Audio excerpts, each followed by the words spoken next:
Hello, everyone. Welcome to the Macmillan Children's Publishing Group Fall 2025 preview event. Please chime in the chat and let us know where you're joining us from today. My name is Mary Van Aken, and I am the Executive Director of School and Library Marketing at Macmillan. Hi, everyone. My name is Alexandra Quill, and I am the Associate Director of School and Library Marketing here at Macmillan. Hi all, I am Alicia López, the Marketing Manager here at MacKids School and Library. Hi all, I'm Davina and I am a new Associate Marketing Manager at Macmillan School and Library. Hello, I'm Grace and I am the School and Library Marketing Assistant.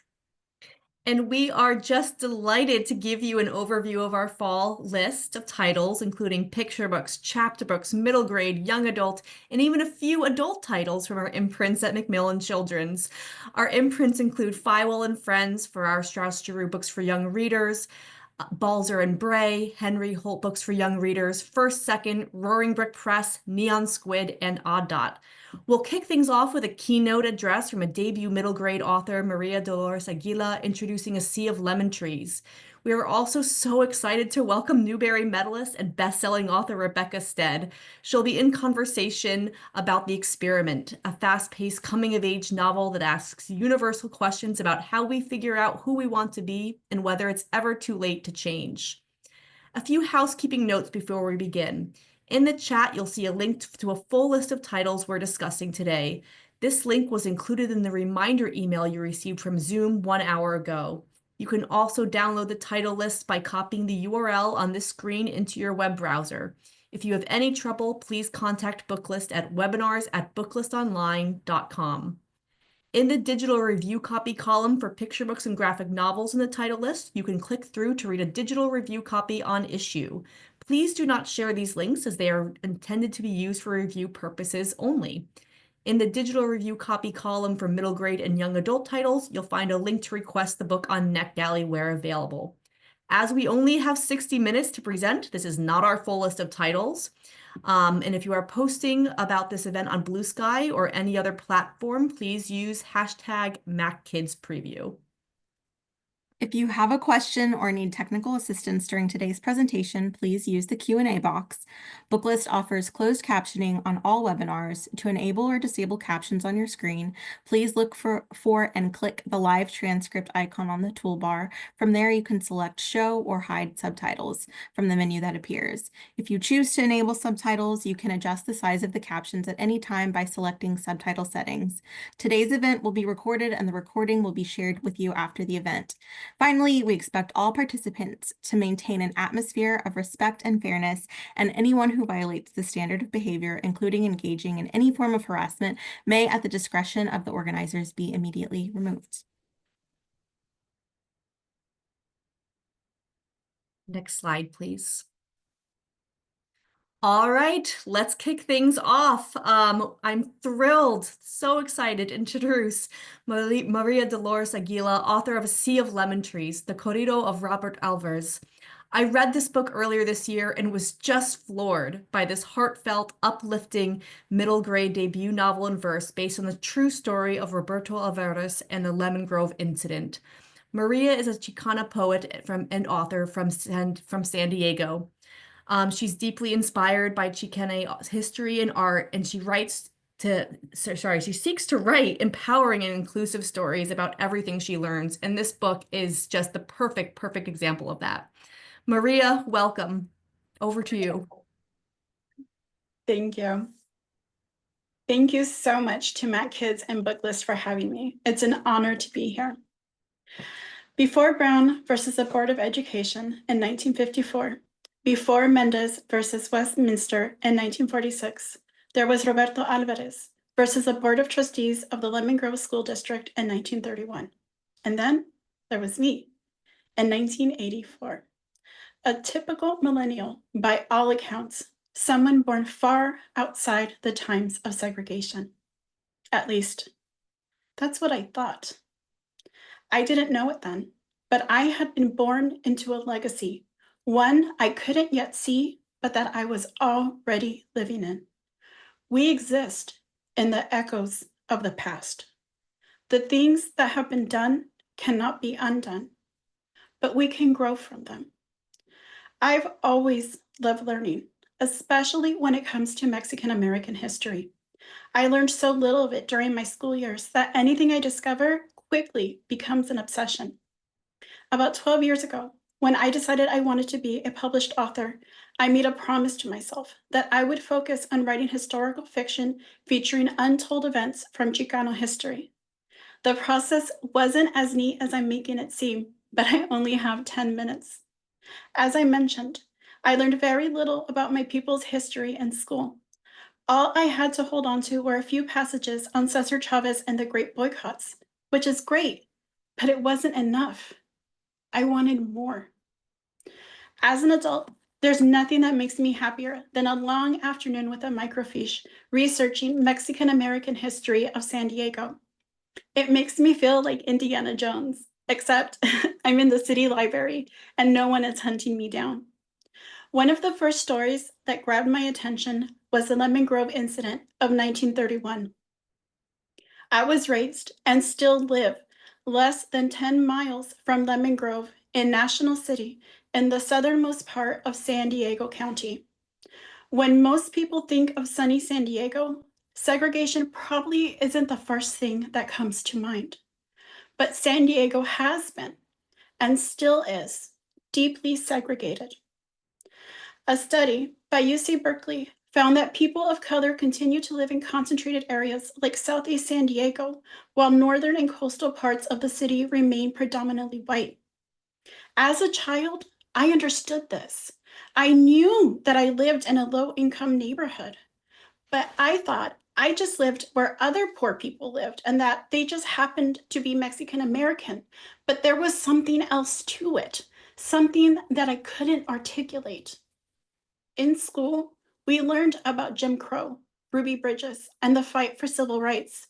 But somehow, my child's mind couldn't connect what I was learning to my own life. All the schools I went to were heavily Latinx, 85 to 90%. It wasn't 100%, and if your fortunes changed, you could move to a nicer place and no one would stop you. So to my child's mind, it wasn't exactly segregation. It wasn't until I was an adult that I became informed about the racial covenants to keep San Diego segregated. There was a reason that I lived in National City.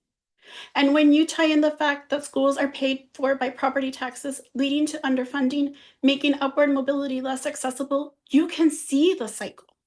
A cycle that seems impossible to break. Learning about the 1931 Lemon Grove incident, how the Mexican American students were singled out and forced to attend a separate school that was a retrofitted barn, it wasn't hard for me to believe. In fact, it was a relief. Because everything that I had suspected as a child, it was true. I wasn't reading things wrong. As a child, I had no language for what I was sensing, but I knew something wasn't right. The knowledge and history of the Lemon Grove incident gave me that language, and that led me to wonder what else I didn't know about. As I researched the Lemon Grove incident, I gained insight into the time period, the Great Depression, the Dust Bowl, and the Mexican repatriation, where an estimated 300,000 to 2 million Mexican and Mexican Americans were deported without due process, many of them children. And things just started falling into place, like why my grandmother was born in Chihuahua, Mexico, instead of Texas, like her siblings. My abuela, who I am named after, got her citizenship in the 90s. Her mother had died when she was very young, and she had spent most of her life in survival mode. When I was a kid, things like ancestry and DNA testing weren't what they are today. And since I didn't know about the Mexican repatriation, I never thought to ask my abuela about it. After she passed, I started looking into our family history, into what might have been lost or hidden. And imagine my surprise to find out that my great-grandmother was a US citizen. I was stunned. What could that knowledge have changed for my abuela, for my mother, for me? I could talk a lot more about this, but I think it comes down to not knowing. Because if we don't know our history, if we don't know what happened in the past, it causes us to become divorced from the context in which we currently find ourselves. Like me, thinking that my life had never been impacted by segregation, that as a millennial, I had been born past it. Learning about the Lemon Grove incident, how the people of the Colonia banded together to fight back, how Roberto Alvarez became the lead plaintiff, how the Mexican repatriation was used to terrorize the Colonia into compliance, and how we're all still living in the echoes of that. I had to write about it. How could I stay silent? Because as cliche as it sounds, knowledge is power. And when kids know the true breadth of the resistance and resilience of their communities, they become a force to be reckoned with. However, even with all this inspiration, writing this story was still a challenge. I had originally tried to write A Sea of Lemon Trees as a picture book. It was hard because there was just so much I wanted to say, but I was limited by the picture book format. I kept fiddling with it, trying to make it work, but I couldn't get it quite right. Someone suggested that I try writing the story as a middle grade novel. When they told me that, it was like being struck by lightning. During my research, I'd come across an old advertisement for Lemon Grove. One of the selling points was this phrase, "A sea of lemon trees as far as you can see." And the first line of a poem came to me. I live in a sea of lemon trees. The whole novel poured out of me in about 6 months, which for me is fast. One decision I had to make was whether it would be fiction or nonfiction. I tend to like sticking to the facts, but this story needed me to take creative liberties to tap into the ancestral knowledge of what it means to be Mexican American in the United States. When I connected with my amazing editor, Luisa, she encouraged me to follow my creativity wherever it was leading me. And so, A Sea of Lemon Trees became historical fiction. I changed things. I invented characters, events, dialogue. But the heart of the story is still there. How children and a group of committed people supporting them can change the world.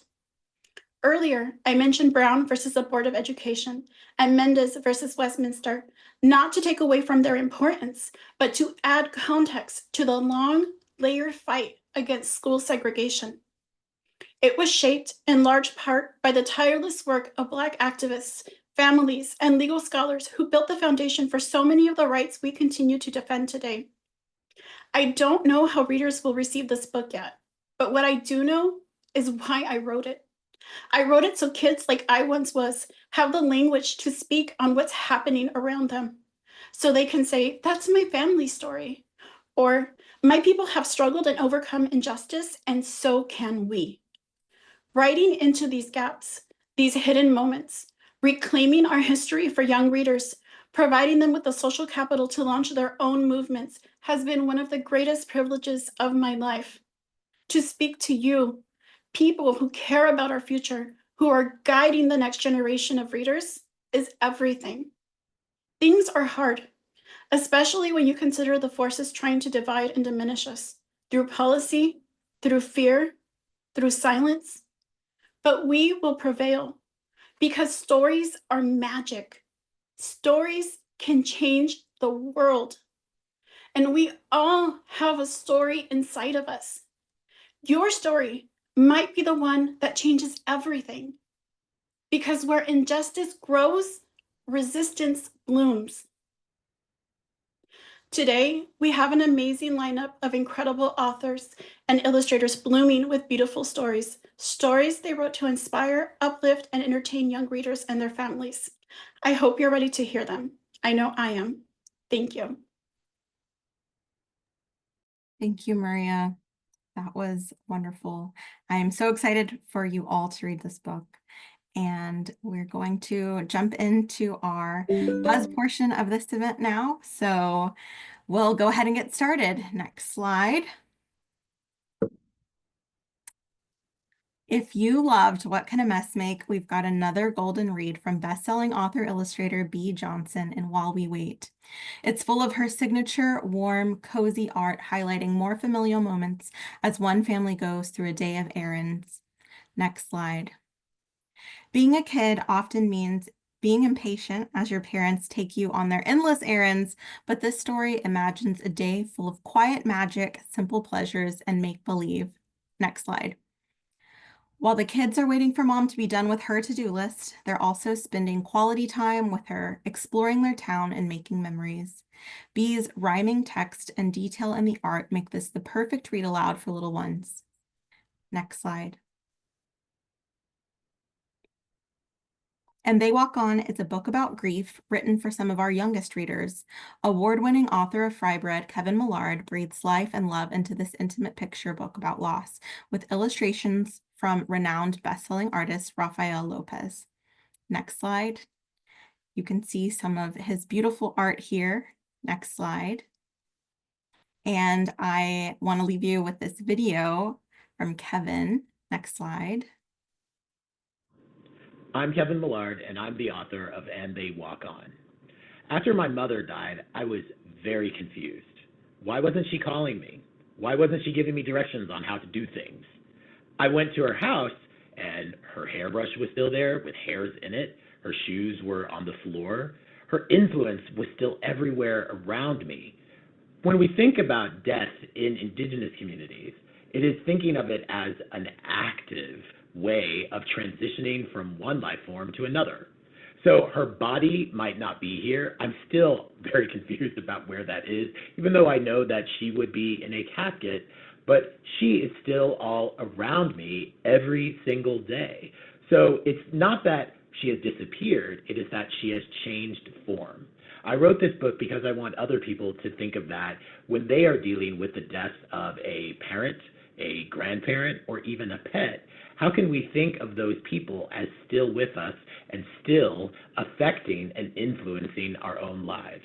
So it's not that we stop loving these people. We continue to love them, and we still continue to appreciate the influence and the change that they made in the world, and that change that they made could be with you as the reader. Thank you. Next slide. And we have Pearls in the Sand. From the author and illustrator of the Ezra Jack Keats Honor recipient, Benito Juarez Fights for Justice, comes a deeply heartfelt picture book about sea turtle conservation in Oaxaca, Mexico. Next slide. Historically, sea turtles were hunted on this coast, but now the area is filled mostly with enthusiasts called tortugueros that dedicate their lives to this conservation. This nonfiction picture book is filled with information about how sea turtles travel great distances led by magnetic fields, fight for survival, and lay eggs on the beach. Next slide.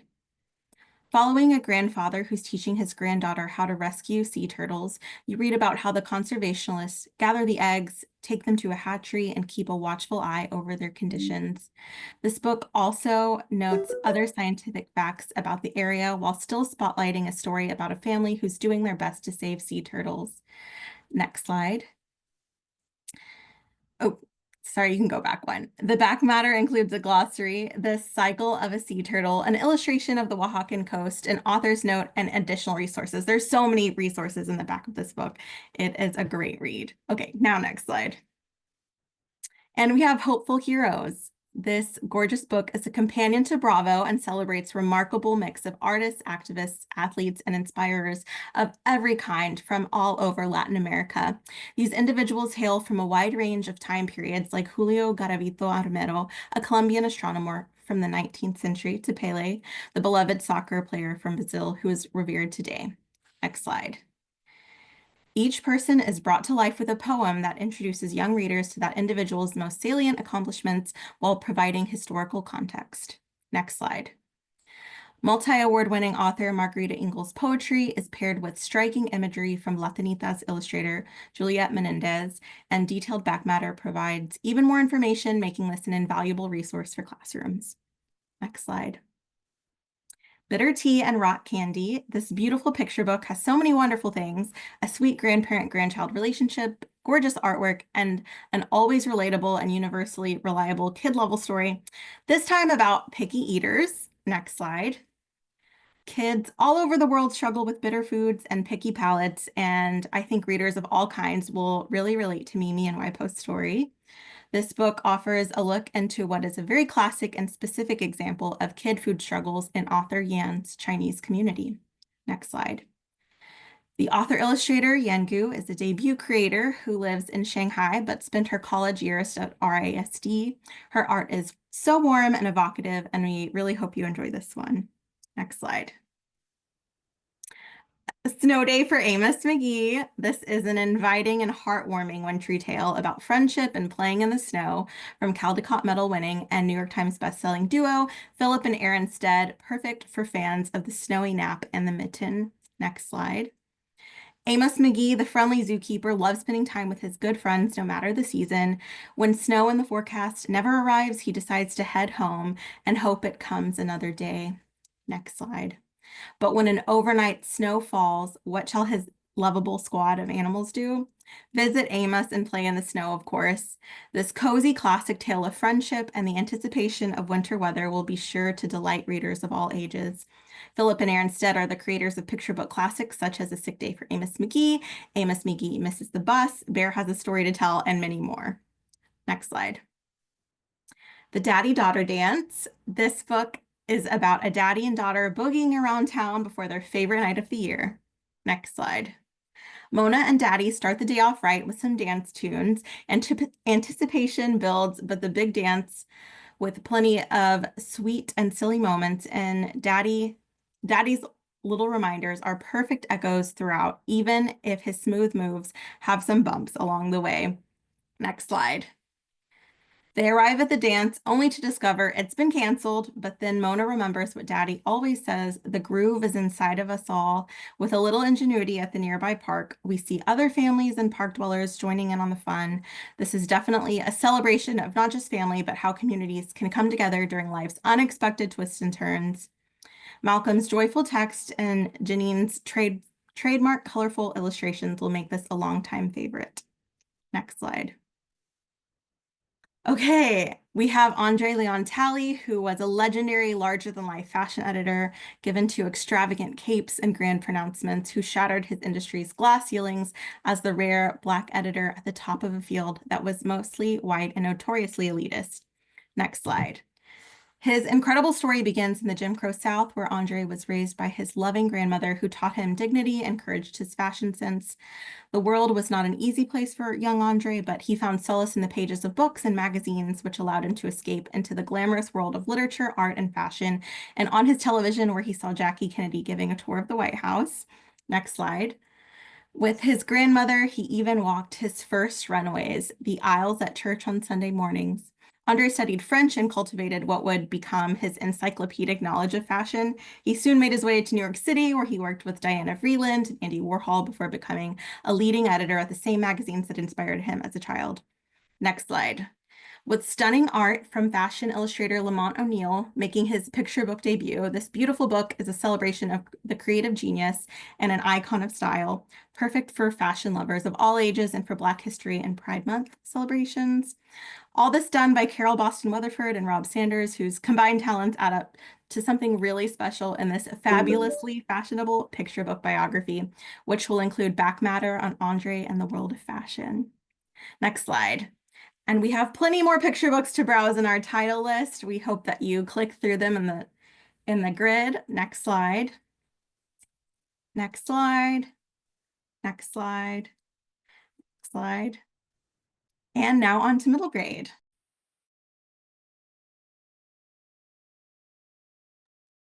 To kick off middle grade, we have Dream. I'm excited to introduce Dream by Barbara O'Connor, the highly anticipated follow-up to Wish, which has been made loved by over 2 million readers on the New York Times bestseller list for 6 years. In Dream, we meet 11-year-old Ida Lee, a small-town girl in the Blue Ridge Mountains of North Carolina with big dreams of becoming a country music songwriter. With the local radio station announces contest, Ida Lee is determined to win and have her song recorded by an up-and-coming singer. Knowing that buying a shiny blue guitar from Asheville's music shop would improve her chances, she plans to find her late granddaddy's long-lost treasure. While this is a companion to Wish and includes some of the beloved characters from that book, it also can absolutely be read on its own. We love this quirky treasure hunt that blends country music's heart with small-time charm, tackling resilience and community, perfect for fans of Catherine Applegate and Kate DiCamillo. The first week of August hangs at the very top of summer, the top of the livelong year, like the highest seat of a Ferris wheel when it pauses in its turning. Thus begins Tuck Everlasting by Natalie Babbitt, one of the most iconic children's books of the last century, celebrating 50 years in 2025. We are publishing a 50th anniversary edition with a foreword from Gabrielle Zevin, never before seen bonus material, and an afterword by Natalie Babbitt's daughter, and new black and white illustrations. Longtime fans will recognize the cover as the original cover art for the book, illustrated by Natalie herself. In just 176 pages, Natalie wove a spellbinding tale that has enchanted millions of readers with the unforgettable premise, what if you could live forever? Next slide. We are also celebrating 50 years with an absolute jaw-dropper of a graphic novel adaptation illustrated by Kay Woodman Maillard, who you may recognize as the illustrator of the Great Gatsby graphic novel adaptation. This adaptation is perfect for new fans and longtime readers. Next slide, please. Longtime fans will be delighted to see that iconic cabin from the cover from the opposite perspective, the perfect homage to a timeless classic. Next slide. It's just so beautiful to see this art. It's really an amazing package. Next slide, please. Okay, it is with great delight that I share with you Pocket Bear, my favorite Catherine Applegate book yet, and I don't say that lightly. I am a huge Applegate fan. There are many ways I might describe the character Pocket Bear, but I think the book's narrator, a sassy cat named Safrina, does it best.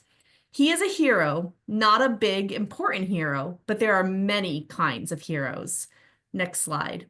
This is a book about Pocket Bear, a tiny bear stitched with care during World War I to sit inside the pocket of a soldier to go to war to have someone to look at him to give him hope.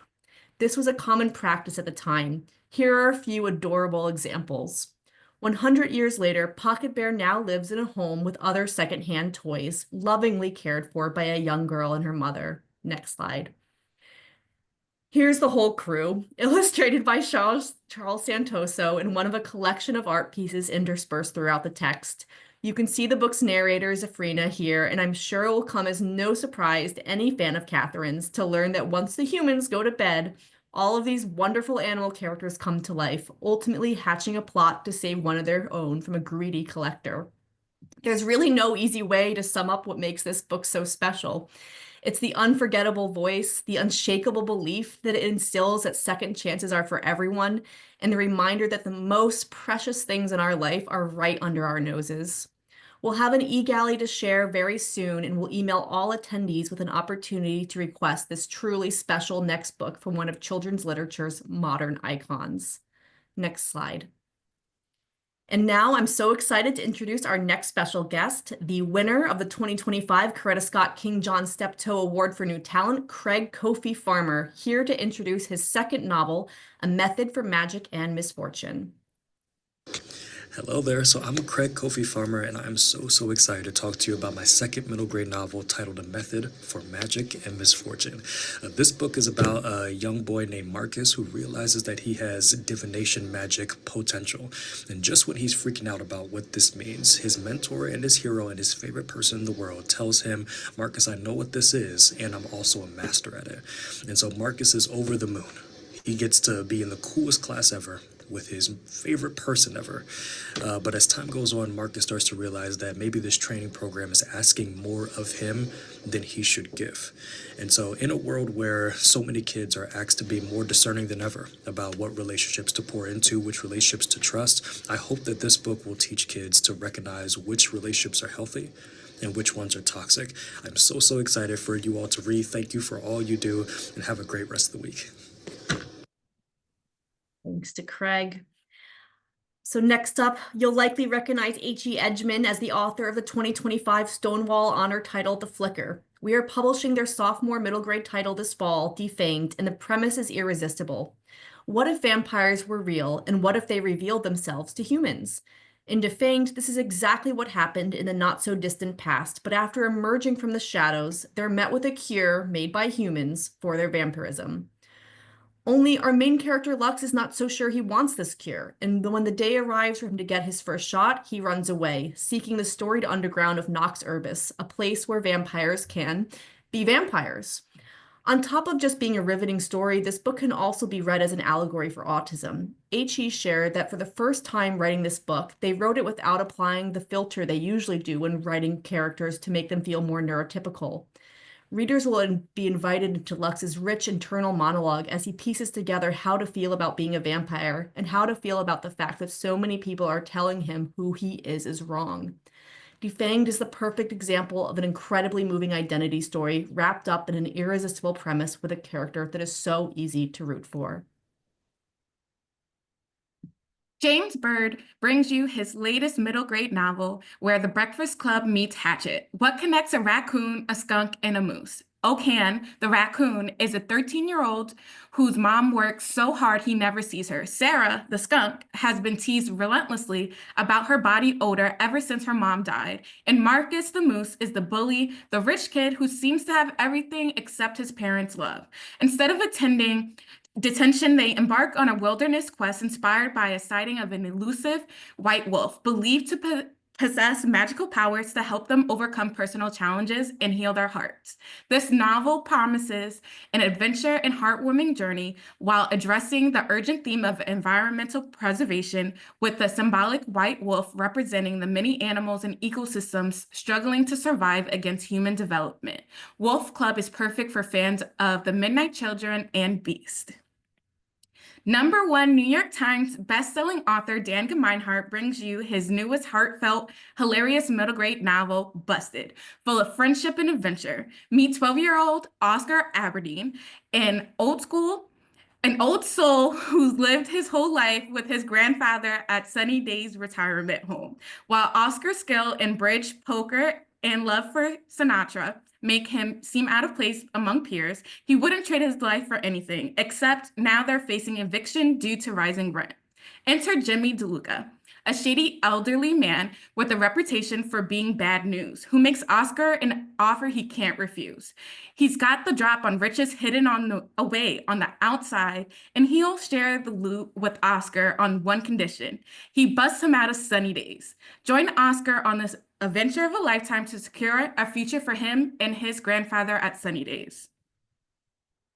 Caldecott honoree Peter McCarty's Five Wolves marks an extraordinary new fusion of picture books and graphic novel. It's like no book I've ever held in my hands, a pioneering new kind of graphic poem that tells an enthralling artistic quest and a journey through life, death, and the afterlife. This true masterpiece, rendered in McCarty's jaw-dropping pencil work and woven throughout with calligraphy, will draw you into profound visual and emotional experience. Next slide. Five Wolves stands as a testament to the enduring power of art and visual storytelling. It's a book that will leave an indelible impression on young readers of all kinds, a transporting bedtime story, or a meditation to return to for the rest of our lives. Next slide. This book comps perfectly to several other great books that can never, ever be comped. Groundbreakers like Sean Tan's The Arrival and Brian Selznick's Hugo Cabret. We highly recommend reading a finished copy rather than a digital galley, because this is really just a physical work of art, and we'll make that a giveaway available in our newsletter. Next slide, please. Okay, if you are a reader, you have a reader in your library or classroom who cannot get enough of survival stories, this is their next favorite book. Like the all-time classic Hatchet, Soul Survivor follows a child who survives a deadly plane crash. Also like Hatchet, this book involves that kid battling against nature and against the odds.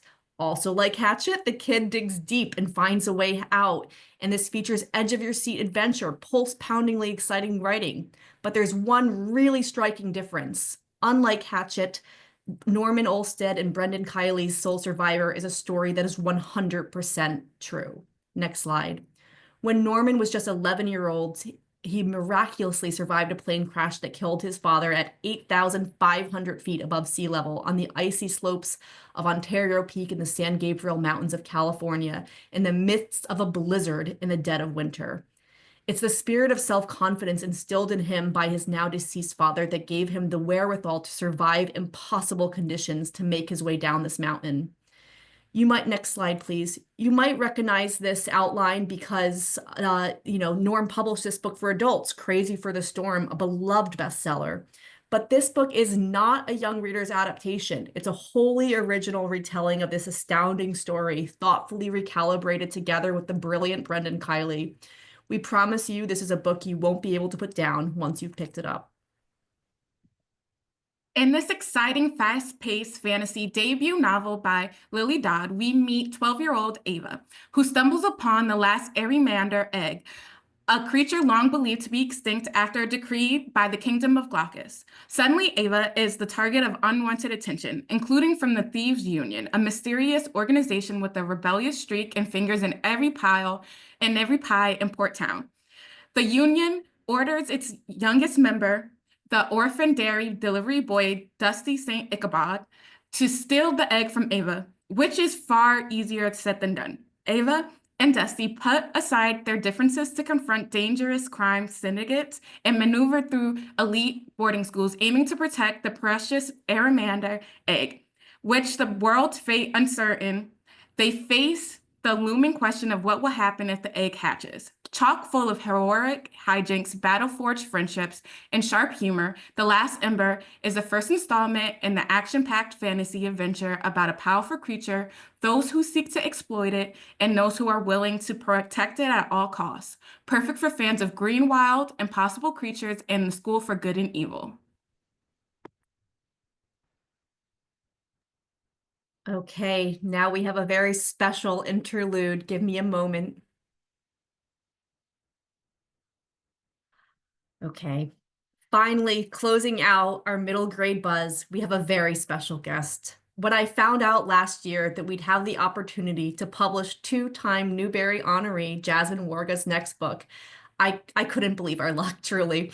And when I read the manuscript earlier this year in 2 sittings, my excitement skyrocketed because Jasmine Warga's next book, The Unlikely Tale of Chase and Finnegan, is unforgettable. Here to introduce her next book, on sale March 2026, and to reveal the cover for the very first time for all of you, is Jasmine Warga. Hi, everyone. I'm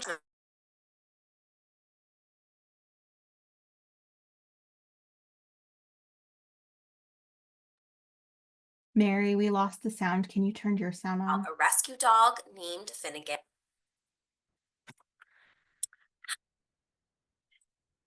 I'm sorry, everyone. I understand I've lost the sound. Let me try this again.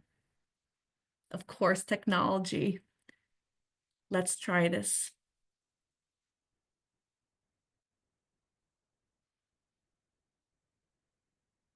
Okay, let's cross our fingers, everyone. This is it. Hi, everyone. I'm Jasmine Warga, and I am so excited today to be able to show you the gorgeous cover of my new book, The Unlikely Tale of Chase and Finnegan. And The Unlikely Tale of Chase and Finnegan is about a rescue dog named Finnegan and a cheetah cub named Chase, and how their stories intertwine in a really unlikely but also powerful and meaningful way. And so when our book starts, Finnegan is lost in the woods. He has been abandoned, he's injured, but another human finds him and ends up bringing him to the most unlikely of places, the zoo, where he learns that this is going to be his new home and he's going to have a new important role, which is being the companion and friend of a cheetah cub named Chase. And Chase is sort of reeling from the death of her mother. She is now the only cheetah left at the zoo and is feeling a lot of pressure about getting ready to perform at the cheetah show, and a lot of pressure to kind of represent cheetahs, make humans care about cheetahs, is feeling kind of that existential threat of what does it mean that cheetahs cheetahs are endangered, and Finnegan is on his path to trying to figure out, can he be a good friend? Will Chase end up being disappointed in him? Will he also lose this home? And the book is inspired by real life programs at zoos across the country where dogs are really brought in to be friends and sort of surrogate siblings to cheetahs, because cheetahs in human care experience really high levels of anxiety. And when I learned this, I instantly wanted to write this book because I realized it had so many themes that are important to me. Like, what does it mean to be friends with somebody a little bit different than you? How our friends make us braver, especially when we are struggling with mental health issues like anxiety. And of course, the pressures associated with representing a community. And so I hope that you will love the cover. I love it so much. I am so grateful to the art director and the illustrator for creating such a gorgeous cover and bringing the story to life. And last of all, I would like to thank all of you for the important work that you do. Librarians are more vital than ever. So thank you. All right, and I gave you a quick preview just a moment ago, but here is the adorable, memorable cover of The Unlikely Tale of Chase and Finnegan. I cannot say enough positive things about this book. I really look forward to hearing what all of you think about this book. As you can see, we already have a glowing blurb from John Shu, and really this one is a keeper.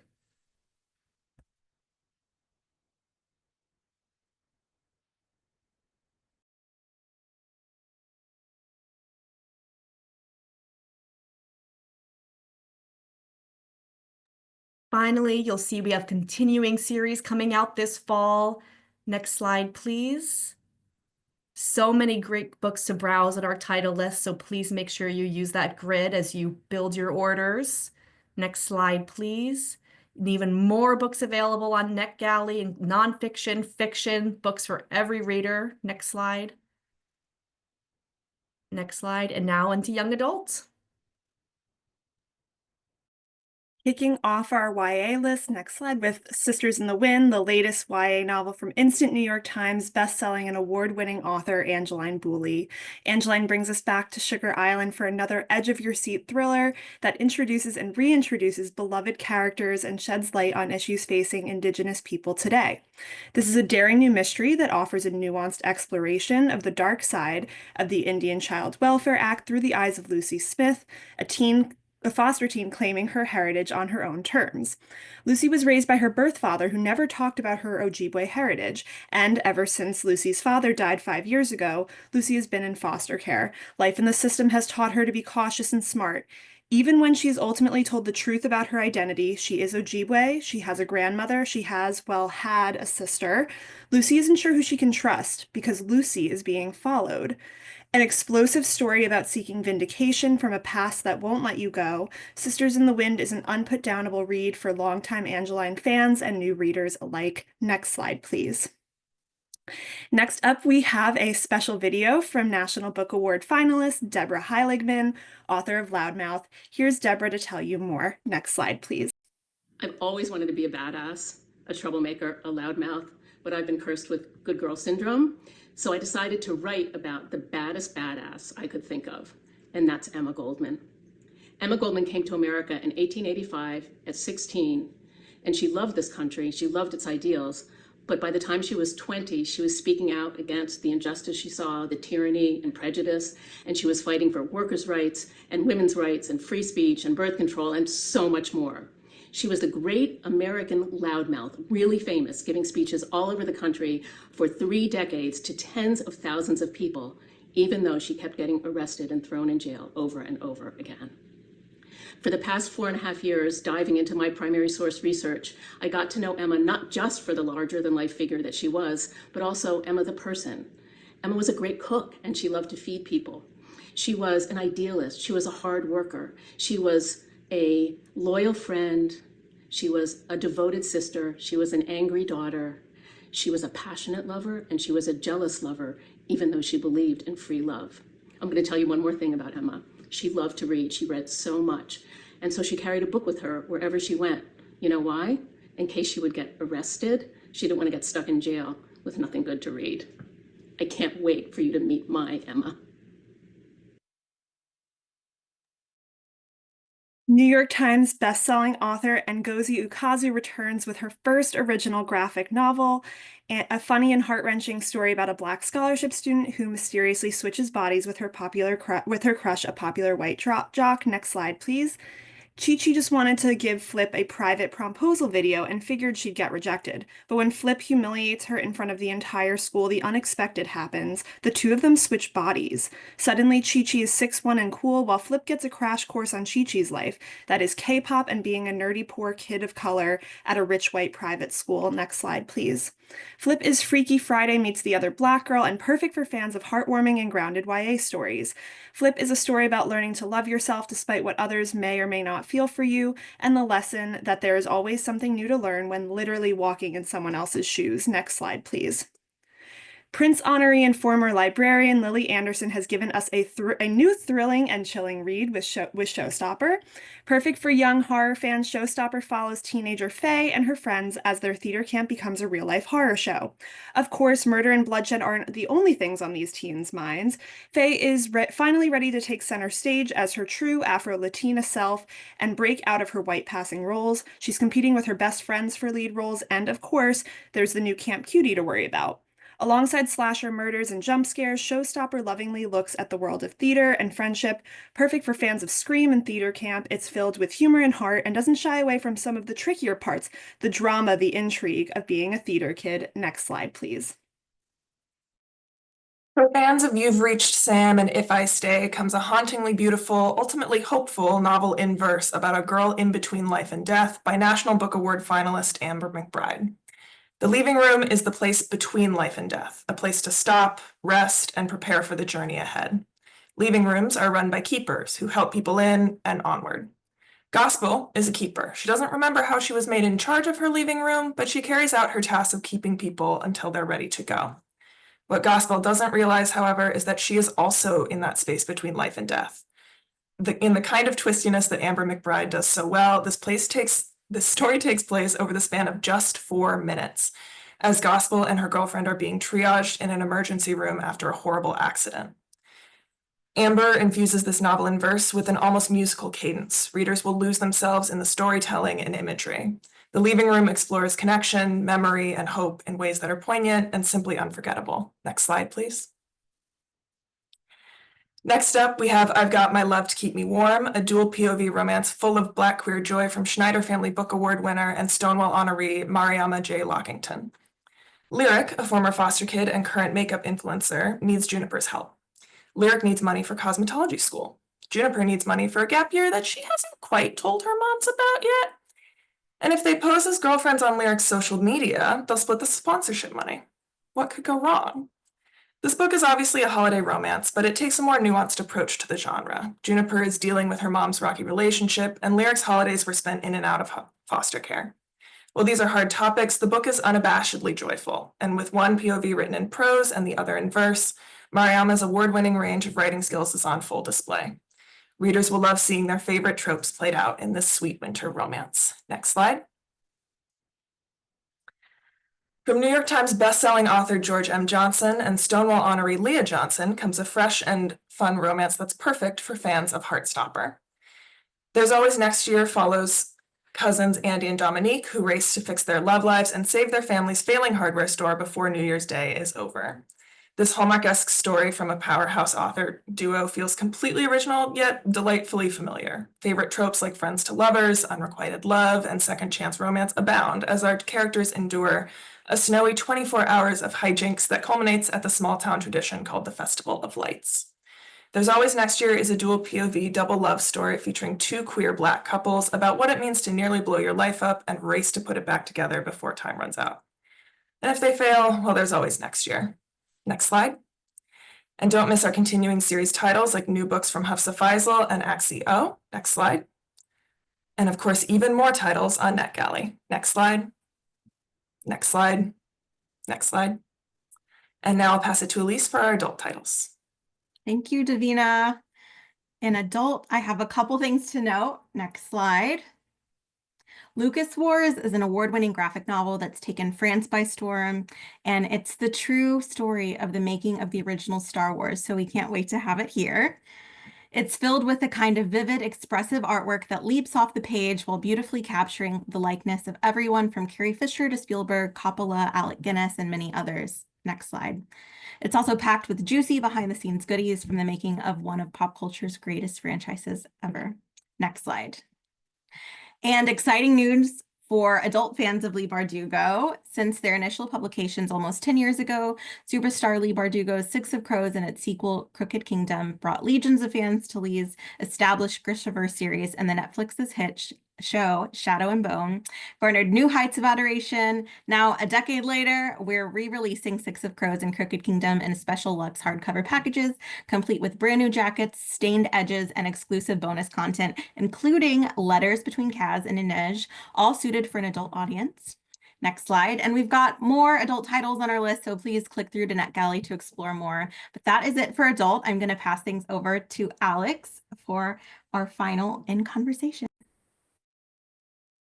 Thanks, Elise. Now I am excited to introduce our final guests of the program, New York Times bestselling author and Newbery Medalist Rebecca Stead and Rebecca's editor, Liz Zabla, VP, Associate Publisher at Feiwel and Friends. They'll be in conversation talking about Rebecca's highly anticipated new middle grade novel, The Experiment. Liz, take it away.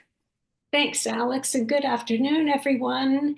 It's my pleasure to introduce Rebecca Stead, who truly needs no introduction, but I'm going to tell you anyway that The Experiment will appeal to the same audience as her beloved Newbery Medal book, When You Reach Me. Moreover, The Experiment gives the vibes of another classic, A Wrinkle in Time.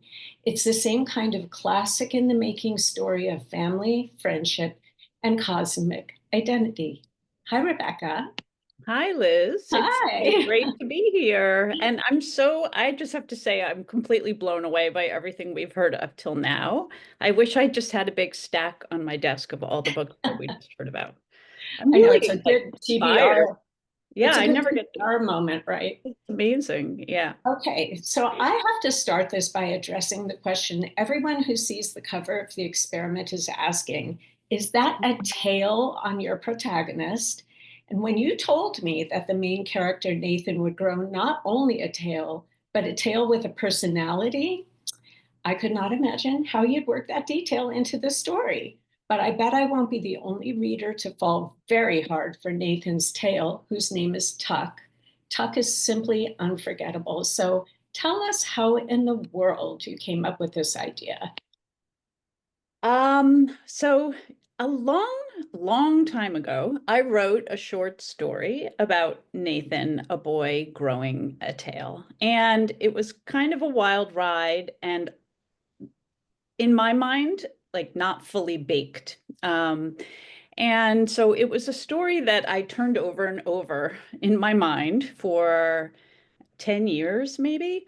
And I realized that in addition to a lot of layers of meaning, which I hope are in this story, the tale itself needed to be more of an entity or a character of its own with meaning and with emotion. And in the end, Tuck kind of steals the show, I think. And that was sort of one of the amazing things about writing this book, because I'm not someone who plans ahead.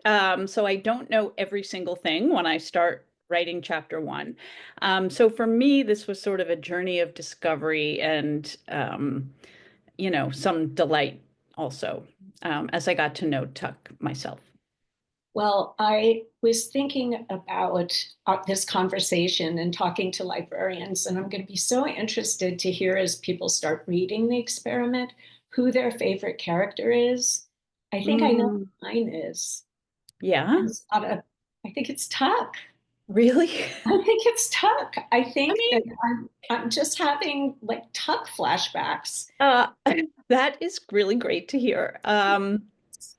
Yeah, I mean, hopefully the reader's feelings about Tuck are going to change, and that's sort of over the course of the story. And that's in a way one of the greatest pleasures, I think, in reading a book is finding how quickly our hearts can warm to characters or entities who don't seem all that appealing at the beginning. So Nathan, as you know, knows from a very young age that he is in fact part of an extraterrestrial experiment on Earth. And his whole job and his parents' whole job is to make him into a perfect human being, or perfect looking, perfect acting. That's at the beginning of the story what he believes his greatest dream, his that's his goal at the beginning of the story. And so when Tuck begins to grow, it is a really unwelcome and scary development. And so in many ways, it's about Nathan's relationship to his tale that is sort of like the story in miniature. Because in fact, what is happening is that on a bigger scale, Nathan is having a lot of revelations about what he's always been told, which is that he and his family are part of a very noble experiment, and that they are there, as scientists, as explorers.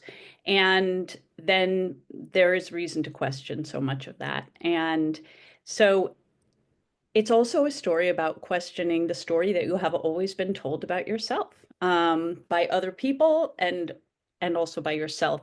So I feel like hopefully the story is working on a couple of levels and also includes some big surprises, because all is definitely not as it appears to be. Well, that it does. And I love what you just said about the science, because I feel like Tuck does start out as the science and then becomes something much, much more meaningful. Absolutely. So, I find a lot when I'm working on middle grade fiction that young characters are trying to break away from their parents in this age group.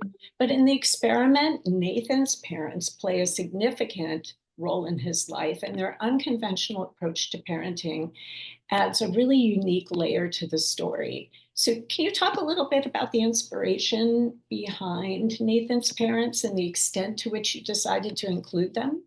Yes. I mean, it maybe more than in any of I always have parents in my books. I believe that parents are really important. And I'm not just saying that as a parent, but because I remember being 11 or 12 or 10, and you are very, very much in your parents' world. And Nathan never doubts his parents' love for him. Their love for him is huge, but they also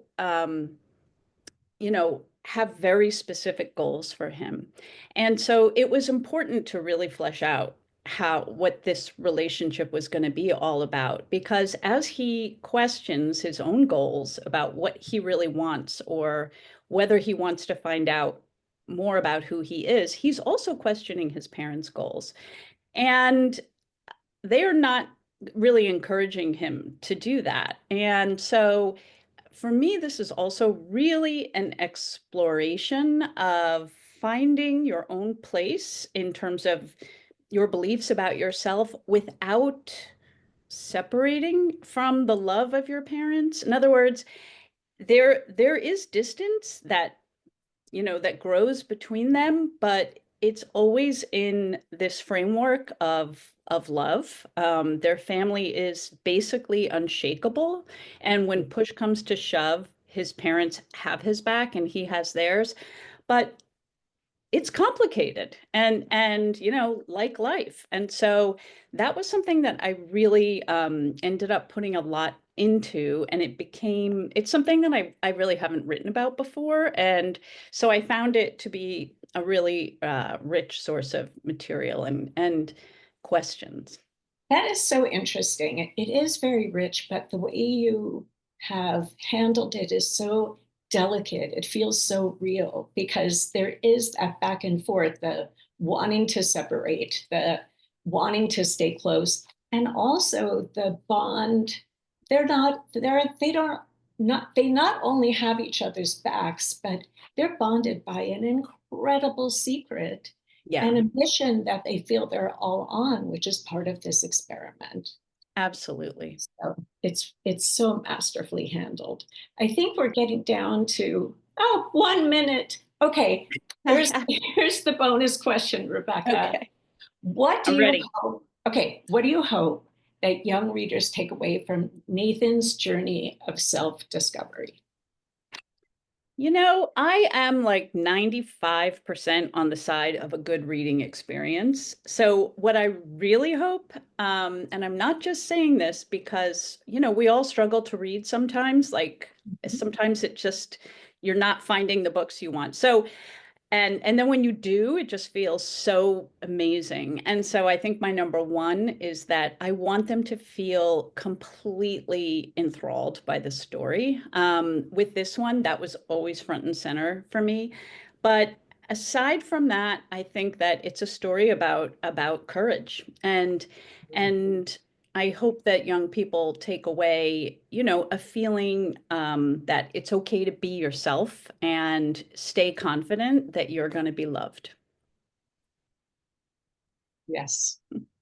I love that. I think everyone is going to really take away this message of courage, and I can't wait for you all to dig in. Rebecca and Liz, thank you so much for coming and speaking with us today. I am going to thank everyone in the audience watching on the behalf of the MacKids School and Library team, but we are going to pass this over to Booklist for some final notes. Thanks so much, Elise. And thank you so much, Rebecca, Liz, Maria, all of our special guests who appeared on video, and of course to the MacKids School and Library team for such a fantastic preview. Tomorrow, all attendees will receive an email containing links to today's video recording, slide presentation, title list, and a certificate of completion. For more about Booklist webinars, be sure to visit www.booklistonline.com/webinars, where you can view archives of past webinars and register for upcoming ones like those you see here. You can also find out about the latest webinars on our social channels. Visit us on Instagram, Facebook, LinkedIn, and now Blue Sky. We are thrilled to announce that the digital version of Booklist Reader, the monthly reader's advisory magazine from the editors of Booklist, is now an ALA member benefit. Head over to our new site to start reading, and if you're not already a Booklist subscriber, you'll use your ALA membership ID to sign in. Thank you so much for joining us for today's webinar. A huge thank you again to all of our special guests and to our sponsor, the MacKids School and Library Marketing Team. This concludes today's webinar. See you next time.